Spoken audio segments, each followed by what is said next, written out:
Hi, everybody. I'm Amy, And I'm Audrea. and this is the Right Crowd. So grab a cup of coffee. Or a delightful cup of tea. Oh, what to say? Oh, I love that. I love it. Okay. Or maybe a little something on the rocks, and let's get started. Dun, dun, dun. Okay. I really like that cup. It's super cute. Thank you. Makes me think of the Sheep Detectives. Have you seen it yet? I guess. I have not.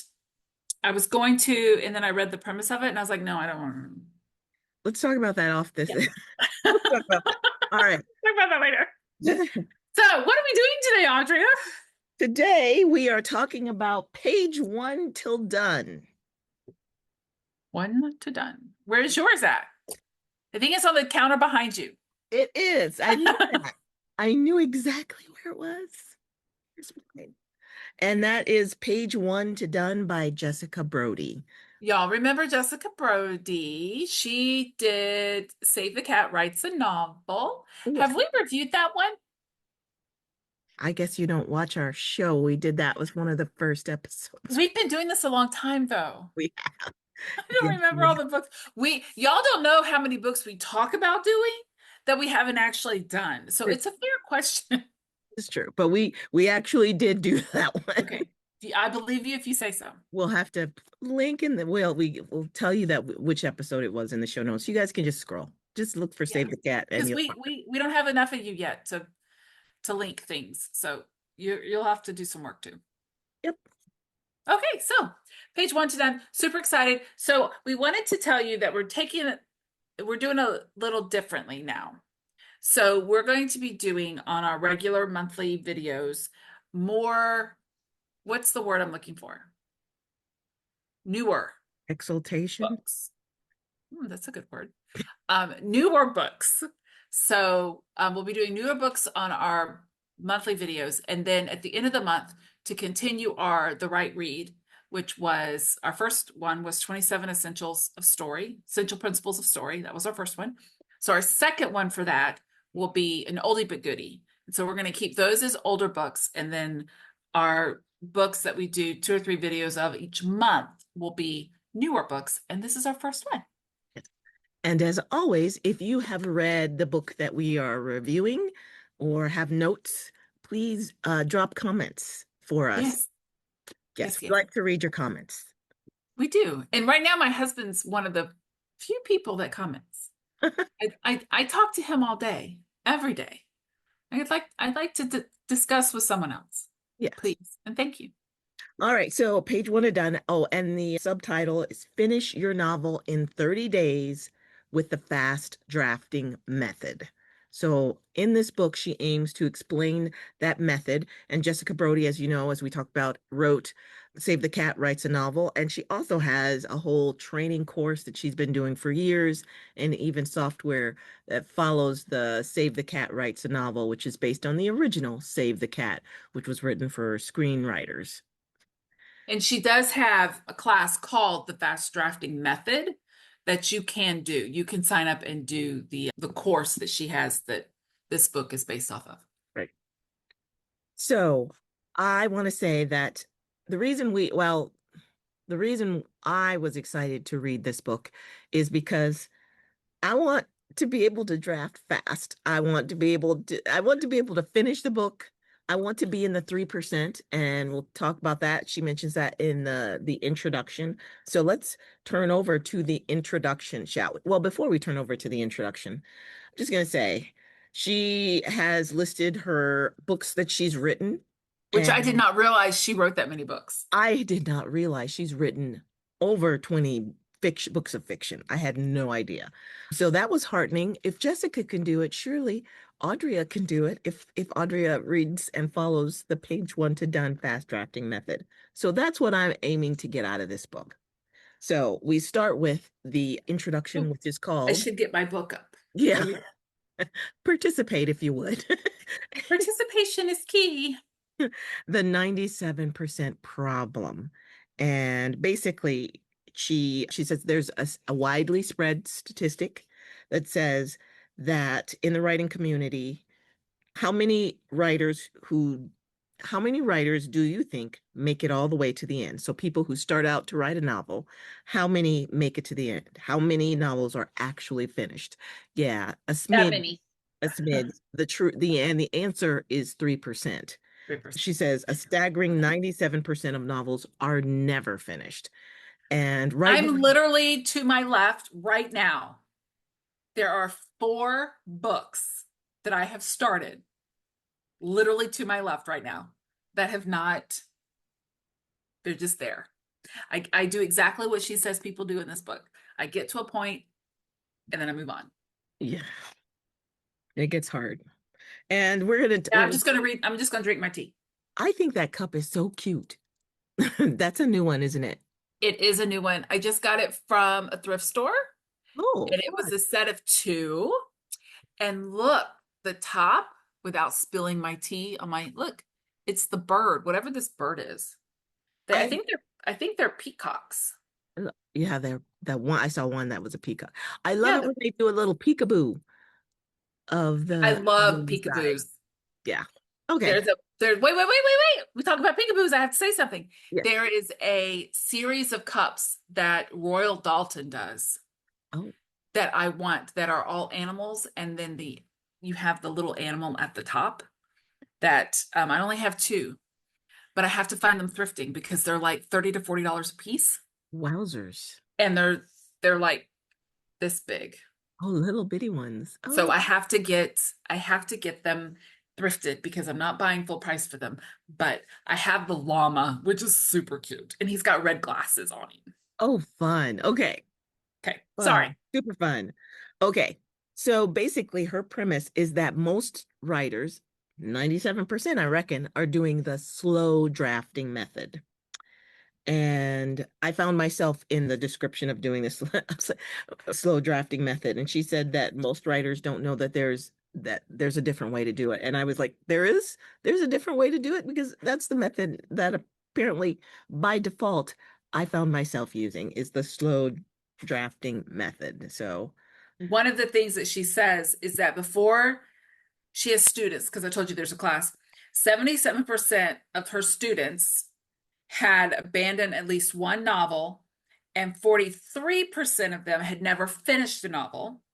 And of those who had completed a first draft, 80% took longer than 6 months, and 51% took longer than a year before doing anything with the book. I'm not one of her students, but I fall into that. yeah, I see myself in those statistics, unfortunately. And one of the things she says is of herself. I was the epitome of the tortured artist, second guessing every word, every plot point, every decision. And that's what made slow drafting a lengthy, drawn out, tedious process that far too many writers use because they just don't know any better. And so I felt confronted when I read that But good news, news. she does say that on average, it takes her between 3 and 12 weeks to finish her first draft. And now she is excited to write and hasn't started an unfinished novel yet since she developed and started using her fast drafting method. Which is heartening. That's awesome. That's awesome. All right. Does So, that mean that if we follow her method that we'll actually publish a book? well, we'll see because I plan on following Jessica Brody down the into this rabbit hole, Into the rabbit hole? into the rabbit hole. She's got some really great tips in here. And as always, Amy and we review the books and we encourage you if we like the book or if it has great information or if something resonates for you to buy the book. So we're not going to go word for word over Jessica's brand new book, but we're going to pull out some highlights because this is Writing Craft Book Club. So we just talk about things that resonate with us. Okay. All right. What else do you have for The intro? the intro? I have a lot, but That is all I wanted to discuss out of the intro. So if you have anything else, take it away. okay. Couple of things. I highlighted in bright orange right there. It Uh-oh. it's time to start finishing. Oh, yeah. Yeah, ouch. Yes, it is time to start finishing. No more stressing, second guessing, and rewriting endlessly, people. Let's get it together. Go buy this book and let's get into this 3% club. Do That's it, do it, do it, do it. Oh, oh, okay. So, other thing I wanted to mention is this book is not just for beginning writers. She has no. an example in here of Jennifer Matthew, who wrote 6 young adult novels published trad published by Macmillan, including Moxie, which became a movie on Netflix. She struggled with her seventh, and then she used the fast drafting method, which Jessica outlines in this book, and was able to finish her 65,000 word first draft in 6 weeks. So that is the premise or the model. Let's see. Oh, okay. I got to tell you the 3 things you need. I got to tell you, it's not the whole introduction. What do you need to follow this method? What do you need to make this work for you? Number one, you need to want to write a novel. Check. I think everybody who's watching this episode, If you're reading this book they're and you don't want to write a novel, you probably picked up the wrong wrong book. book. Yes. And you're probably watching or listening to the wrong episode of our podcast or YouTube. All right. And Uh, I'm so sorry if you have to listen to this because the person you're riding with in a car is listening to it and you're stuck. Maybe you'll learn something, so pay attention. Pay attention, but also thank you for those of Yeah, you who choose to stick with us. All right. Second, you need an open mind. You do need that. And then check, third, you need an idea for the novel you're going to write. check. Check. All right, now let's move on. There's lots more good stuff in the introduction, which you'll read when you buy the book. But You we're know gonna. what, though? I want to go back to step 3 Oh, okay. because in one of the chapters that we're going to be discussing today, she says that you don't have to do this with an idea you already have. True. So, really, you don't have to have an idea yet. You could be coming with a blank brain Hmm. and just know you want to write something or you want to explore what she has to offer and not apply it to something that you already have going on. So, you don't actually have to have an idea yet. True. I'm going to contradict that based on her own chapters that she's written. You don't have to have an idea. You You just just need. need to want to write one and have an open mind and do what she says to do. Yes. So 2 out of 3 works. All right, so let's move on to phase 1. So this book is written in phases with lots of great exercises. So we're just going to give you an overview of the book. There are 3 phases. First phase is the mindset. Second phase is prep or preparation.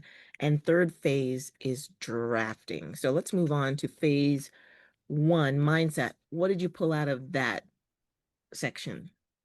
I'm looking. Oh, that was the beginning page. I was like, wait, this is hard. Hang on a second. Okay, so nothing on the first page, but on the second page, she goes into, okay, so she says, I've spoken to many writers who once struggled to finish, but consistently now do because of the fast drafting method. Finishing a first draft requires 3 things: joy, perseverance, and trust. Those are some good things too. Joy, perseverance, and trust.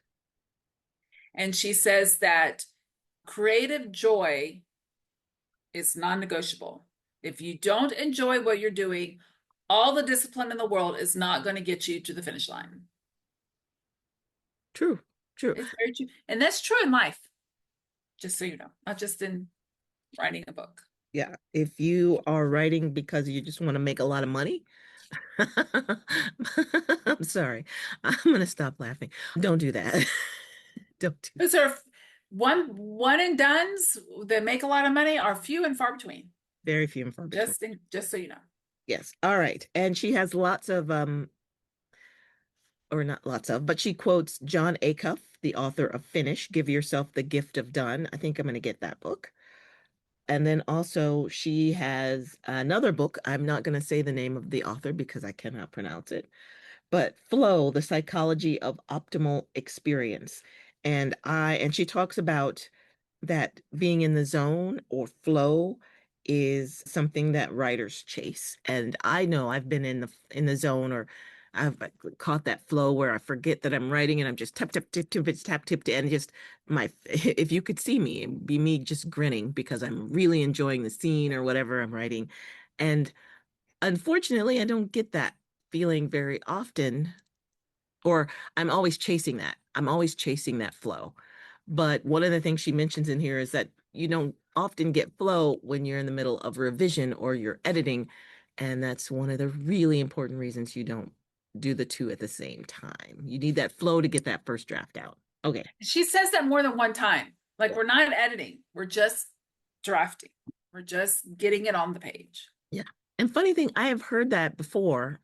And I heard it too late, unfortunately, for when I started my first book. And yeah, it just choked off my creativity. Was I was writing and revising, and there is another method which we've mentioned. We've never really gone over the book, but there's another method called writing into the dark, and a couple of other authors recommend this. You write your first paragraph, then you go back and you fix it, and then you write the next paragraph, you go back, you fix the second paragraph. And that is a method. Um, it does not work for me, I have found through I've uh tried doing that and I just get stuck in editing. yeah, yeah. All right. She even quotes one of the people that we've read and reviewed, Atomic Habits, James Clear. And he says, if you want to be a great writer, then having a best-selling book is wonderful. But the only way to reach that result is to fall in love with the process of writing. And James Clear, is a big process and systems guy. So it makes sense. It's a great quote. On the next page, she says that creativity does not thrive under pressure, it dies under pressure. When you lower the stakes and just enjoy the writing, you'll have the best possible chance of achieving the outcome you've always dreamed of. Indeed. Yeah, that's a good one too. And then in all of the chapters, she's going to have things that break out. And on this one, she has that mindset shift. So I highlighted write for the love of writing first. So she has just a pull out quote, a summary of the what has come before, and it's a really good one. All right, next. So that's joy. You need joy. Got to get you some joy. And the only way to do that is not to edit and get into that creative flow. All right, let's go on to perseverance. Are you ready to go on to perseverance or I go am, on to but the I next don't know chapter? that I did not highlight anything in perseverance, so I'm gonna let you talk about that one. And I'm just gonna sit here and pet Charlie. Okay. Well, the only sorry. Charlie is the dog, just so everyone Yeah, is on the thank same you for page. He's clarifying. sitting right here next to me very sweetly, and he just wants No, to be pet. So that's why I'm kind of sitting back a little bit so I can reach him a little head. Just pet Charlie. just Patrick. All right. One of the things I highlighted was people don't quit writing novels because writing a novel is easy. That one made me laugh. Yeah, we rarely quit things that are easy, Yeah. unless they're too easy that they're boring, and then we'll quit them. And then the other thing I highlighted in the mindset shift breakout was if it's hard, you're doing it right. And then I wrote a little post-it, and it says on my post-it, I am so doing it right. I am just doing it so right. That's awesome. I am killing it. All right. I'm really finding this book well written, and I like how she has pulled out in each of the sections of mindset shift that you have to think about as you move forward. Yeah. Okay. Okay. The thing that I pulled out here was every plot problem is an invitation to discover something new about your story. And I was previously stopping and just pulling my hair out because I had a plot problem, or also I'm high intellection, high input. Those are the Clifton strengths for those of you who are not familiar with those. So I have to ruminate. I have to think about things a lot, and that takes away from my writing. But as another writer instructor says, thinking is writing, depending on your brain type. But she says to replace this will never work with how can I make this work? And when you ask that question in anything, even in project management, if you run into a tough thing, when you start when you stop saying what the problem is or what the issue is and start saying, well, how can we fix it? How can we make it so this doesn't happen again? Everybody can move forward and stop being blocked. Okay. What else you got? My next thing is in trust. Okay.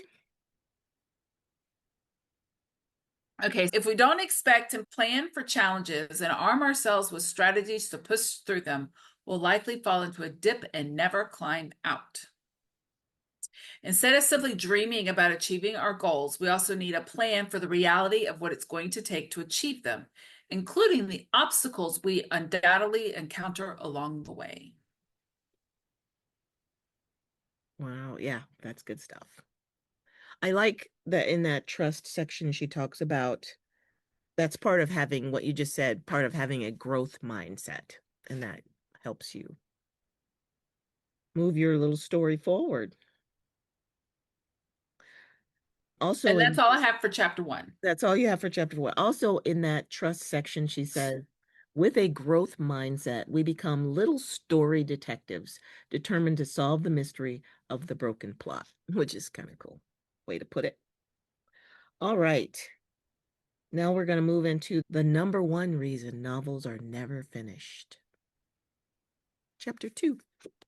It's so funny as I just noticed the author's name on one of the pages, and I'm like, oh, I know her.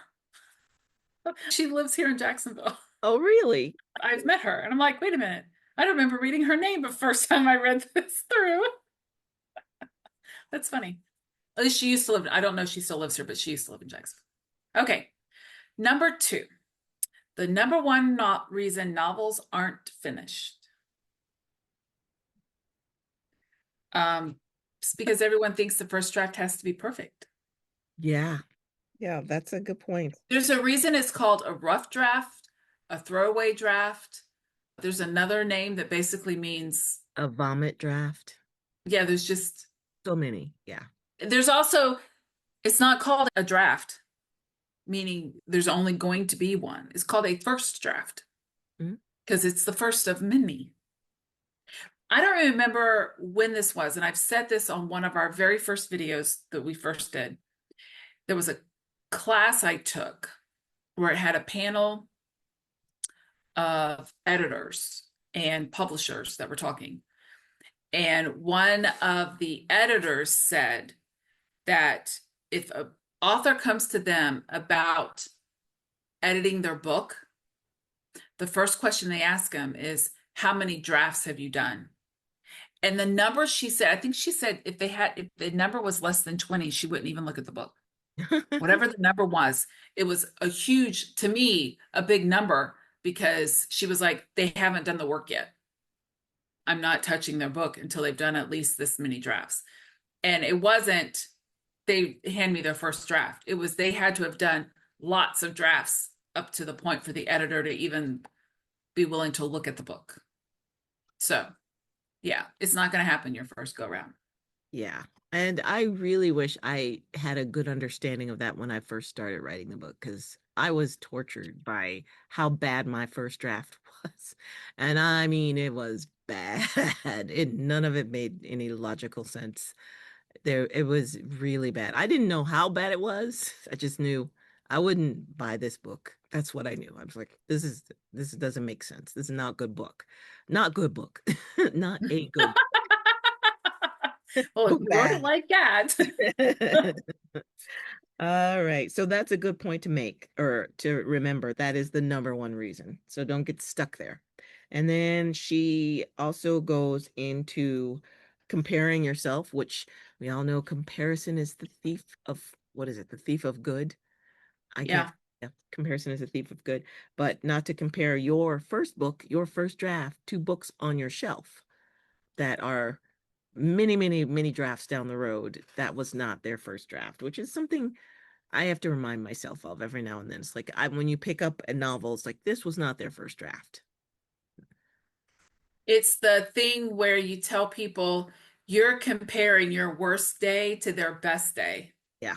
You don't know what they had to go through to get to that point. So, yeah. She also says that first drafts by nature are a discovery process. They're not supposed to be good. They're supposed to be unfinished. covered. Yeah. I'm excited to, I'm going to employ this fast draft method when we do our next writing, when I do my next writing challenge and see how it goes. Because I have book 3 in my series that's not been drafted at all. It doesn't even have an outline, or I don't have a villain yet. So that's how it is. The first 2, 3, if you count the novella, are good. They're mostly done, except they're not done. But yeah, so I'm excited about trying this method. All right, so let's move on. Oh, this is the section that I wanted to. I don't want to skip over anything you want. What else did you want to pull out? Out of chapter 2, nothing. I had one other piece that was highlighted, but we're good. I think we already kind of nailed that coffin. So, Nailed that call. In chapter 3 is where she outlines the no fail mindset. And so when you get the book, when you guys just get the book, you can read all about it. But a couple of things she says is the sooner you learn to embrace the messy first draft instead of resisting it, is the sooner you'll discover what your story is meant to be. And the way she talks about being a discovery writer, I found refreshing because I've heard that term before. And also she talks about being a pantser or plotter, or she says most writers fall somewhere in between. And I know I am now very much in that in between world. I started out straight pantser. I just sit down, I hear an idea or a piece of dialogue, and then I just start writing, and it would just go, go, go, go, go. But now I still keep that whatever prompts me or whatever that prompt is, and I usually have an outline so I know where that fits into my story so I am not stuck. And that's because I write mysteries, so there are lots of details that for my type of writing I found it was easier to know where I needed red herrings and I needed clues and I needed false starts and I needed lies that were told and those things. And I needed a list of them, I found. So I made sure that they went into the story because what I found out in my first draft of this book, when I gave it to beta readers, was they wanted to, how did she figure that out? And I'm like, well, she figured it out because blank, blank, and blank. And they're like, huh, it'd be nice if that was in the book so that I would know that as a reader too. That would be great. And I'm like, oh yeah. Obviously, I should put that in the book too. yeah.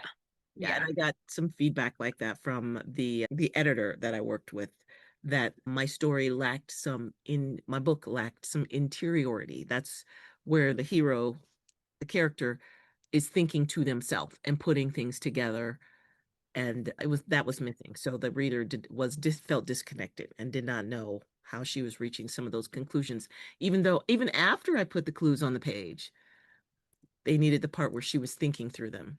And then, Right. oh yeah, hurry up. I've gotten there already. All right. So still in chapter, anything else I have one more thing in chapter 3. What else do you have? Every first draft is an exploration into hidden character motivations, surprise subplots, and that one throwaway line of dialogue that ends up unlocking the entire story. Oh, yeah. And that was under the section called Learning to Embrace the Mess. Which is a good one. Yeah. I didn't have anything in the next section. And then at the end of the third section of that chapter, under Don't Drive with Your Foot on the Accelerator and the Brake at the Same Time, the process of writing a novel is the ultimate jigsaw puzzle, and all the pieces are blank. Oh, ouch. I felt that in my soul. Oh, oh. Both of us are puzzlers, Hmm. and I enjoy putting together blank puzzles. I actually have one that is black. The whole puzzle is black. Wow. There's nothing on it but black. Huh. And so I do enjoy a blank puzzle. The difference is on this one, I get to draw the pictures on all the pieces. When So I you, like it. yeah, I like it. cool beans. Okay. And then the last thing I have for this is the first paragraph under the drafter and the reviser. Hmm.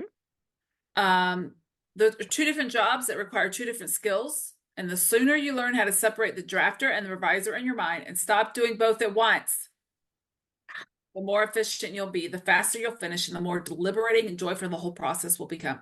That goes back to what we were talking about earlier, where there's some people that draft a paragraph, edit the paragraph, draft the paragraph, edit. But she's saying, stop it.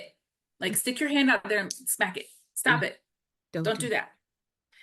And I mean, some people, maybe that's the way your brain works and you can't move on to the second thing until you fix the first thing.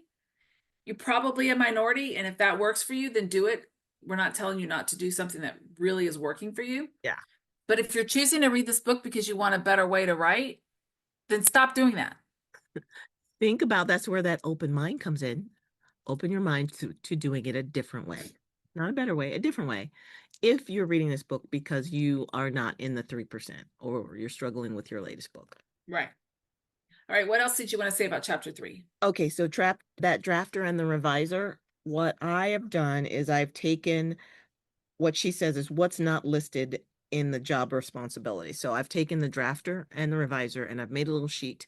And when I am drafting, I have a you can't do any of this stuff that I can That's look. awesome. So that is helping me move I forward. love that. So that might work for you guys too. All right. And then Chapter 4. yes.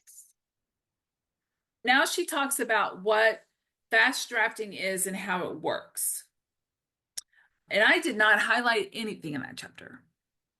I don't know how, but I did not highlight anything in that chapter. So what would you like to say? This is also the end of phase 1. This is the end of phase 1. And this is where she's telling you how to do the method of fast drafting. So I did not necessarily highlight in this one, but what I did is I just put a sticky to say, I need to read this and do this. So she gives you an exercise at the end so you Which can. we love. Yes, we do love the exercises. Thank you, authors, or thank you, Jessica Brody, for putting that in.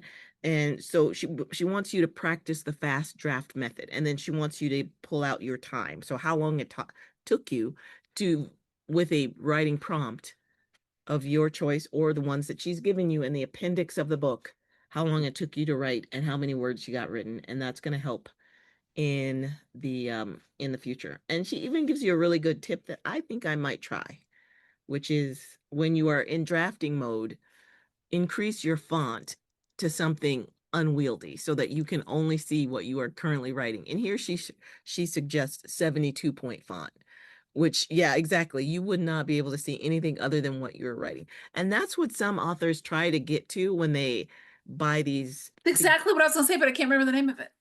I used to have one. These gadgets where you can only see on the LED screen one line at a time and you can't go back. And that's used to just get out all of the distractions and just draft forward. And so there are a few devices that are built to do that. And I think that's a great hack, is to increase your font so you can't do anything else. Also to disconnect your computer from the internet. That's another hack people use so they're not interrupted by emails and other things. Right. And if you're thinking, I can't come up with my own props, don't forget, you have things like Storymatic and Square, like these. We've done a whole video on tools that are available, these haikus. You have tools that are available to make up your own prompts if you can't do it yourself. Yes. And she even Use mentioned them. you can Google writing prompts if you didn't go out and buy the haikus, because I don't think we talked about the haikus because I've never seen those before. What? So We had to have. we had to have talked about the haikus. We talked about Storymatic. It's a whole box, guys. Look at this. It's a whole box of cubes. And you take how many ever out, 6 or whatever, and they all have different words on them. And then you come up with a story based on the cubes. I love that. I love dice. And it's a big box. Actually, what I think one of the things is you're supposed to put all the cubes into a big giant bowl. Oh, I love that. Box, and shake it up and then reach in and grab 6 or 8 or whatever and make your story off of what you grab. Yep. It's one of the first writing gifts Randy bought me when I said I wanted to start writing book. Oh, that's so cool. Yeah. I do have writing dice, which is a similar thing. Oh, yes. These are writing. I have this one. Yep, that's the one I have, writing dice. Yep. All right. Can So you tell I'm at my writing desk? which also comes up in the book, your writing environment. All right, so that was in Phase the one. old chapter. Yeah, that phase at the end of phase one, she tells you how to do the fast drafting method. So you're going to want to spend some time in that last chapter of phase one. All right, now we move on to Preparation. which is that is just one page. Preparation. How to get prepared. Prepare your story, lay your groundwork. Not going to read them all, but define your goals. I'm really good at preparing to prepare. Yeah, she I'm great at that. don't mean to brag, but yeah. It's the moving past the preparing part that I get stuck on. And I love how in here she talks about, she mentions that she, what does she call it? Planner procrastination or procrastaplanning. Yeah, that's a thing. Procrastaplanning. Love me some procrast. Stay tuned for our Yeah. episode in October when we talk about planners for 2027. Oh dear, that is coming up, isn't it? Uh, I've already decided, and we'll talk about it We'll later. talk, we'll talk later. All right, so prepare your story is chapter 5. So this is where she goes through making sure your story is ready to start drafting. And as Amy mentioned, choosing an idea. If you don't already have one, she talks about that. What else did you have for this chapter? Well, I circled the title, Am I Excited to Write It? But I think we've already kind of discussed that where you got to enjoy the process. Yeah. This is how I feel. Like if you're mad when you bake a cake, Oh I my. kind of feel like it doesn't come out as good because instead of mixing it, you're mixing it, right? So I feel like if you don't enjoy the process and you're just going through the motions, when people read your book, it's gonna Yeah, come out of it's just not gonna be there for them. Like they need to, if you're not getting giddy over the stuff that you should be getting giddy over, it's gonna be hard for you to convey the giddiness on your page. gotcha. And then your readers are just not gonna, it's gonna be one of those things where I just forget what book it was. I'm like a third of the way through the book and I'm like, I just can't do this anymore. It's Mm, just not doing it for me. yeah. And guys, it's okay to DNF books, just We so you know. need to That's do why some. there's a term for it. There was no term for it. We might, but there's a term. There's a term. So it's Yeah. even a section on Goodreads now. Oh, I did not know. So it's a thing. You do not have, time is precious. If you do not have to finish a book you are not enjoying. Right. Amy has officially given you permission to put it down. Get rid of it. Let someone else enjoy it. Yeah. And that whole am I excited to write it section or another section, she talks about someone who's writing to market. They're just, these books are so popular. I'm going to write an orc romance. I don't like orcs. I mean, not the, Do, no, to do we need orcs, to have a conversation? no offense to orcs out there, but I would not be able to find that much joy in reading or writing the orc romance because it's not me. So that's why you There and I are are just some genres that I will never understand. like, Like how it ever, first of all, became the first book in the first place. But now there are so many of them that they have their own genre. There's some things I just won't, yeah, I'm yeah, just not going to get it. And if it's not your cup of tea, stay in your lane. Stay in your lane. yeah. Which is not to, I read, oh, I can't remember the name of it now, but it was really big. It was the first, they're calling it the first cozy fantasy. What is it? Legends and Lattes. I finally broke down to read that book and I loved it. The only thing I did not like about that book, because I don't know if that was an orc or troll, it was really well done. I love that book. I don't remember. I have a friend at work that loved it. What I didn't love about it was I was ready to read the next in the series and it was a standalone. I'm Okay. sorry. It's okay. Okay. All right. The one that I highlighted, is there a primary source of conflict? that is where a lot of writers run into trouble, and I can run into trouble as well, which is why I highlighted it for me, is I need to identify the primary source of conflict in not just the idea for the book or the novel overall, the conflict, but also in each of the scenes. What is the conflict? Because if there's no conflict, as we've mentioned before when we talked about other books about writing, is that you don't have a scene or you have a very boring scene. You need that conflict. So I Yeah. love that she pulls that out is one of the things you need to make sure you have ready in preparing to write. So what chapter are we on? We are finishing up chapter 5, Prepare Your Story. Okay, is there a fish out of water? I love fish out of water stories. I really do. I love to read them, and my current book has one, so that's a good one. And then she also lists a number of story elements that are complex, and if you are a first-time writer, you might want to avoid them in your first book because that might make your she has a unfinishable, I think she meant is her term, or there's another book or term for that.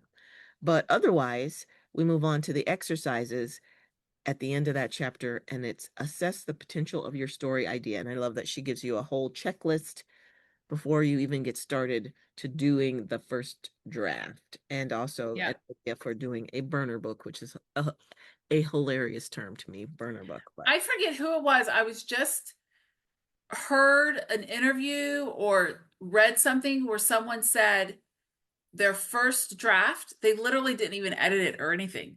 They literally wrote the book and then tossed it in a drawer and started over. It was almost like they had to flesh out all of the ideas yeah, and get it out for them to go back and then write. They didn't edit what they wrote. They literally put it in a drawer. I don't think they threw it away, but they put it in a drawer and they were done. that is fascinating to me. And to me, I'm thinking I could never do that, but I have done that. The very first version of this book, I didn't try to, I've read it and then I put it in a drawer. And you're supposed to, after everybody remembers NaNoWriMo, you're supposed to write your 50,000 words or whatever it is, and then put it away. And then you're supposed to come back. And my first book, I got out of NaNoWriMo. I put it in a drawer and then I came back and I thumbed through it. I'm like, this is a piece of garbage. And I put it back in the drawer and I started new on something else. I All did over. not try to rewrite that. All right. Next, you want to, as she says in chapter 6, lay your groundwork. So, And in here, she describes the planner. No, the pantser and the plotter, which I call a plantser, which is what I do. And I think I have realized that's why I have 4 books sitting here that I've done nothing with, because this is the pantser portion. yeah. And now that I need to go into the plotter portion of it, uh, I like the discovery process. I don't want to go back and figure out how to make it work. I think literally during the beginning of this video, when I was talking about and you brought up the plotter and pantser part, I was like, that's why I haven't finished these. These are all pants. One of them is my book from the 3-day novel that I Oh, did back in what was the year we did that? 2020, 2021? I was thinking three. It's literally, it's right here. And I sent it away because it is a finished draft, but I've never gone back to look at it again. And one of the other books that's over here is based off of 2 characters from that book. Okay. They have their own book, but whatever. But that's where they talk about the difference between the pantser and the plotter and how they all work. And I love that she has some how to brainstorm tips here if you've not brainstormed. And she talks about you don't have to do it alone. I love brainstorming with another person and bouncing ideas off of a person. I think I did that with my script for one of my stories. And that person had never even heard my story before. But she said, well, what if this happened? I'm like, oh my gosh, yeah, that's a great idea. But not that, but this. And so I was off on another tangent and writing. I'm like, you're the best ever. And she's like, I literally just said 2 words. And I'm like, keep doing that. But sometimes that's all we need. That's all you need is someone outside of your head to make you see things differently. So those are some great tips for doing brainstorming. And then she talks about getting all ready, planning your book, planning, doing your world building and your research, but do not get locked into procrastiplanning. Always planning, never writing. She also says, when she's talking about research, is that she strongly recommends you do as much research as possible in the preparation phase. Don't wait until you're drafting that crucial space travel scene to start researching how wormholes work. Nothing slows the momentum of fast drafting like a 3 hour research rabbit hole. Right. But she does talk about, I don't know if we've already talked about it or when it gets talked about. One of the things she talks about is brain dumping. Oh, So if you're doing this time travel space, whatever, as a brain dump, then you won't stop to do the research. You might make a note of it on a pad that you need to go back and research something. But if you're doing it as a brain dump, you're either going to do your research ahead of time or you're going to make a note and come back to it. yes. Yep. I've done it both ways. It's like the reviser and the drafter. The reviser is part of the research, and the drafter is the writing. Yeah. And I like the idea of having, for me, a parking lot. And so whenever I'm writing, I put a parking lot page somewhere. And then if an idea like, it would be great if they did that. I'm like, nope, I am just writing this scene. I'm going to just type that over there and that can be there and I can read it later and just keep moving forward because my brain is always sort of ping, ping, pinging when I'm writing. And then for my brain, if I don't write it down, it's going to keep ping, ping, pinging. But Yeah. as soon as I write it down, I've given it an exit and I don't have to think about it anymore. So that can help. Yeah. All All right. right. Main character. Yeah, got your main character energy. So yes, in chapter 7, she walks you through developing your main character, uncovering their problem, their shard of glass, and some of that you will, if you read Save the Cat Writes a Novel, will be familiar to you. And she's just given it more detail in this book. And I love how she uses examples, not just from her own writing, but from other authors as well Right. throughout the book. So that makes it helpful to see it in real life, like IRL, how an author who has published a book did it in a fantasy book, in a mystery book, in a romance, etc. She also says that when you're thinking about your goal, you need to think about what your hero wants at the start of the story. And that if you start a story with an active goal, you always have something to write. You have storytelling fuel from page 1. So if you put that out in the beginning, then Yeah. it's something for you and your readers to follow along. Hmm. That's good. And that would work for short stories as well as having that Mhm. goal for the story. And Uh, it's how you instantly engage them, which page getting that out there. which page is that one on? 72. Well, that section starts at the bottom of 71. There's like two Okay. sentences. Got it. Yep. Okay. All right. So then that is a lot of the character work. You'll work through your wound, your goal, your flaws, etc. She references Save the Cat in here. Go figure. And then some character groundwork, homework or exercise. She has an exercise at the end of that chapter to help you build out your character. And she suggests building a vision board for your character. And I've done something similar to that in Pinterest. I've had a Pinterest board for my character, and that just helped. Also, have a playlist for my character for each of the books. That's And when awesome. I'm writing, I put that playlist on. I'm like, okay, stuff like this is happening. That's awesome. I love that. And I know that Sarah Cannon, when she's plotting a new book, she gives each of her characters, and she does multiple POVs, like 5 to 7 or 12 or something. I don't think I will ever read one of her books because I don't like more than two. Like I don't want to keep up with 7 different points of view. But she has great writing advice.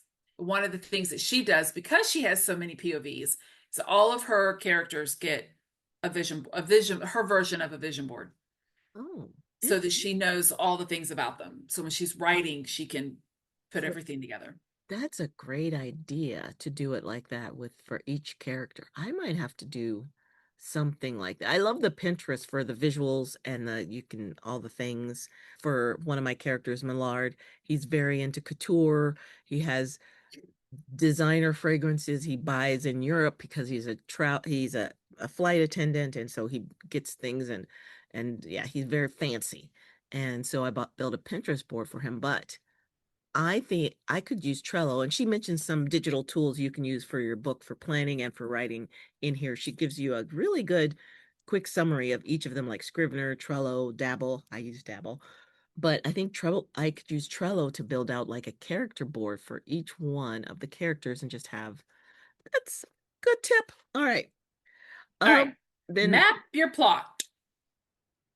and she has a 5 beat outline, which is really great. That takes you through the 3 act structure. Okay, so this is what I was telling Audrea when we were discussing this book before we started discussing the book.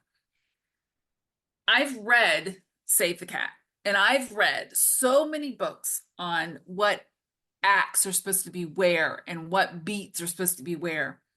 This is the first time I've actually understood what it meant and where everything was supposed to be and how the beats fit into the acts. Because I hear people talk about it, but they wouldn't say this beat was in this act. They would talk about acts and beats like it was two separate things that did not work together as one.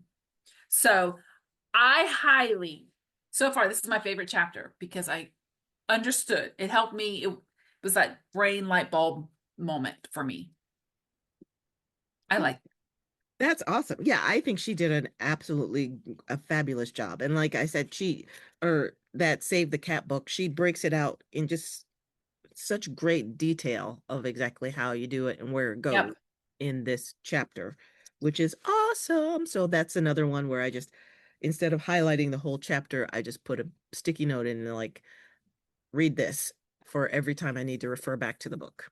And I like that at the beginning of every beat, she says, this is what it is. And then at the end of every beat, she goes, regardless, this is what it is. Like she explains it, gives you all this stuff, and then she brings you back to what it is. And I love that.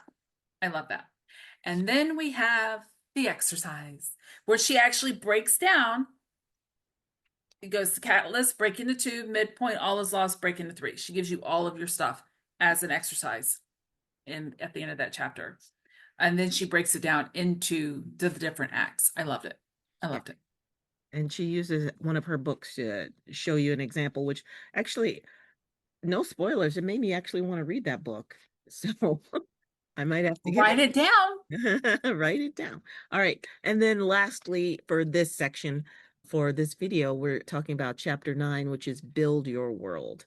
And she makes it clear, like we've discussed on other episodes, whether you're writing a dystopian, a fantasy, science fiction, epic, star thriller book, or even just a cozy mystery or a traditional mystery, you have a world that your characters live in, and you want to build out that world early so you can reference it as you're writing. For Yep. I'm writing mysteries. I had to make up a town that has a theme and a weird, wonky kind of theme that doesn't make any sense. And I had to come up with why this town has this theme and why it's a big deal for this town. I had to make all of that up. And then in there, I had to put in the things like there's a donut shop and there's an old record shop. And I don't know how many towns there are left in the US or little towns that have record shops. I know probably big ones do, but the town I live in, there's a little town, it has a record shop. And to this day, I want to know how that, when all these other businesses have gone out of business, why that record shop is still there. I, Nostalgia. nostalgia, and it might need to go into a mystery to figure because there's got to be something going on. Bakeries have gone out of business, but this record shop prevails. For It's a front. good. That's what I'm saying. I'm not saying anything. Okay. That's what I'm saying. All right. What do Now, you? she does say that for our world groundwork, we're going to do what I call functional world building, using what we've already brainstormed if you've been doing your homework in the other chapters. This helps us keep the character plot world connection and avoids world building in a vacuum. Developing your world with your character and plot in mind will ensure that your world always feels relevant to the story. So don't build your world and then try to put your people in it. Put your people together and then build the world around them, is what she's saying. That's a good summary, Amy. Thank you. Okay. All right. Well, that is chapter 9, Build Your World. And that is, we're part of the way through preparation, phase 2 preparation. I want And to say one more thing. oh, yes. One of the things that she says is if you're kind of stuck, to use the word, but why? Oh, that's a good one. And so there's but why, and then I've also heard therefore. So you write your story and you get stuck and you either ask yourself, but why? Meaning, why did that happen? Or you could say, therefore, meaning that this is what happened. Therefore, this has to happen next. Like it helps you get to the next step without having to just come up with it. But why? Like pretend like a 2-year-old is in your head. But why? But why? But why? And just Uh-huh. keep going until you either get unstuck or you get to the point where there are no more whys. You're done. And So, in here, she uses an example of a marking on someone that might show that they are in a different caste or a different part of the community and they might be in danger. And then she has to ask the questions, well, how did she get the mark? And why does the mark make her a target? And then how is she going to hide? And then all these but why things. And that mhm. helps her build out the world, the character, the magic, etc. So some Yeah, more good tips. yeah. And then there's the exercise at the end. And also, she's like, you might even want to build a map of your new world. That might help you see. For the one that I'm currently working on, I don't have to draw a map because it's based in St. Augustine. Mhm. I know where all the things are, but what I have to do is I have to make sure that if I talk about something on St. George's Street, that maybe it's not the actual shop, but people will know where that shop is based on the things I talk about that are around that shop. Because I used to read when I lived in Georgetown, DC, I used to read books that didn't realize it until like you're halfway through the book. You're like, wait a minute, I know where that is. So you want people, if they pick up a book because, say someone picks it up because it's based in St. Augustine, they love St. Augustine. I have to be somewhat accurate with the stuff that I'm talking about because people are going to be like, that's not there. That's that's not even close to what's there. Or that's not where that street is. Those two streets don't connect. Like, so I have different groundwork that I have to build where I have to make sure that my streets and the businesses are at the corners. The Bridge Alliance is discussed. Like, these are things that I have to make sure that I'm calling them the right thing and I'm putting them in the right place because that will be not good when I'm actually using a real place. Good point. Very good point. And people get mad if they're reading a book and you've gotten it completely wrong. Like State Street in Chicago does not run in that direction. You cannot get there on start driving on State Street, and that will pull. But people who are not familiar with it might be like, okay, but anyone who knows that street, it pulls them right out of the book. And then now they distrust everything in the book. Like, well, I Yep. don't know about this author doesn't. Yep. Even though it's a fictional book, Yeah. they still expect it to be accurate. So if you're going to use a real live place, make sure it's as accurate as you can be for the book that you're writing. Right. And even if it's a fake place and you have a donut shop on the corner of First and Main in one book or on one chapter, and then on another chapter they went to that same donut shop on the corner of Third and Telemundo, they're going to go, wait, what is it a difference? Don't do that. So that's why you want to detail out your world and maybe even draw a map so that you don't get lost. Because as writers, we make stuff up all the time, and I find Yep. myself making up new stuff, which is why I have a as I'm writing or drafting a short story, I have a list of all the characters that's right there, so I don't make up another name. What was his name again? Okay.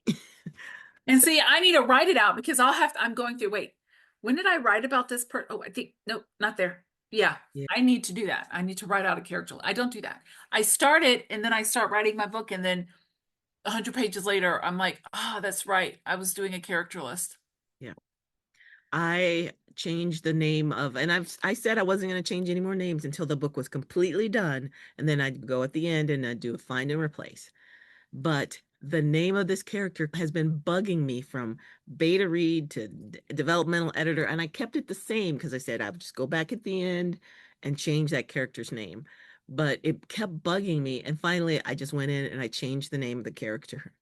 And then I didn't change it everywhere. And then I forgot that when you change a character's name, if they have a nickname, like they were called, hey, Big D, and you've now changed the name from Darius to Magnus, that who's going to call him Big M? You have to go back and find they're no longer DW. They're MW, and they're not called Big D. And so, yeah.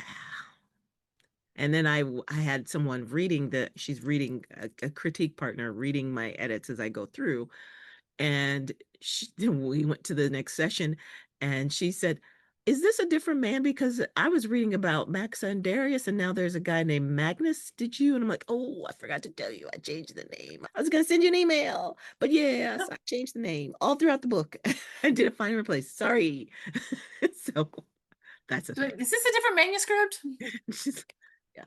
Anyway, so that is, speaking of manuscripts, page one to done, part one, and we'll finish up the rest of the book on our next episode. Please go out and buy the book, page one to done by Jessica Brody. And it comes with a really great appendix, which we'll talk about, and exercises that'll help you get into the 3% club, which I'm calling it 3% club because I'm joining the 3% club. Come along, let's all do it. All right. Anything else? I think there is. I think there's like and subscribe, please. Oh, yeah. See, and I was going to say that earlier. So in my brain, I'd already said it. Okay. No, that But was like and official. subscribe. Okay. Bye. Bye.